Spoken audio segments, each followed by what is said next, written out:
The skin is the body's primary barrier against physical insults and microbial pathogens. It represents a unique environment in which immune cells interact with skin cells to maintain tissue homeostasis and induce immune responses. The skin is composed of epidermis, dermis, and a subcutaneous fatty region. Commensal bacteria, fungi, and viruses living on the skin have beneficial effects in the protection against pathogens and in wound healing. The epidermis is composed of highly specialized epithelial cells known as keratinocytes. They are continuously replenished from just one layer of basal keratinocytes, which divide frequently. Dead cells called corneocytes form the outermost layer and are largely responsible for the barrier function of the skin. In the dermis, cells known as fibroblasts secrete elastin and collagen fibers that form a dense extracellular matrix. Blood capillaries irrigate the dermis, while lymph fluid is drained through lymphatic vessels to lymph nodes, specialized immune structures in which immune cells are activated after pathogen encounter. Diverse and functionally specialized immune cells populate the skin. In the epidermis, a specialized subset of dendritic cells, called Langerhans cells, sample antigen. They project dendrites upward towards the cornified epithelial layer and sample bacterial antigen such as toxins. Langerhans cells appear to be both anti-inflammatory and activatory depending on context. Dendritic cells in the dermis are highly efficient at capturing dead cells and presenting antigen, such as viruses, other intracellular pathogens, or skin-associated self-antigen, to T cells. If dendritic cells are the immune sentinels, T cells are the immune effectors. Healthy skin contains more than twice the number of T cells found in the blood.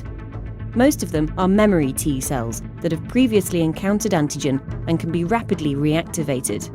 T cells in the epidermis are mostly CD8 T cells, a subset that becomes cytotoxic and kill target cells upon activation.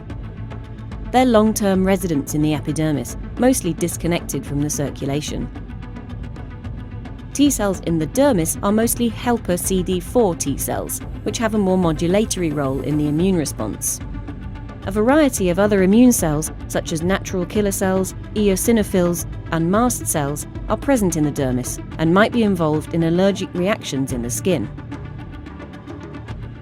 Dendritic cells and keratinocytes sense tissue damage, such as wounds or cold sore lesions that occur when latent herpes virus reactivates, and they do that through evolutionarily conserved receptors that recognize pathogen-derived molecular patterns or host-derived molecules that are exposed by cell death, such as DNA.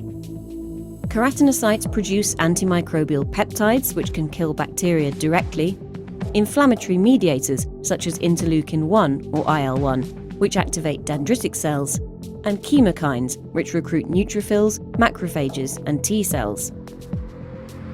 Activated dendritic cells migrate to the lymph nodes, where they present antigen from the site of infection to naive T cells, priming them to activate and differentiate into effector T cells.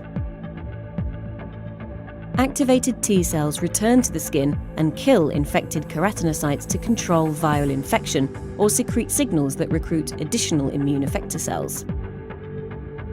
Following viral clearance, memory CD8 T cells persist in the epidermis to provide immunity for future encounters with the same virus.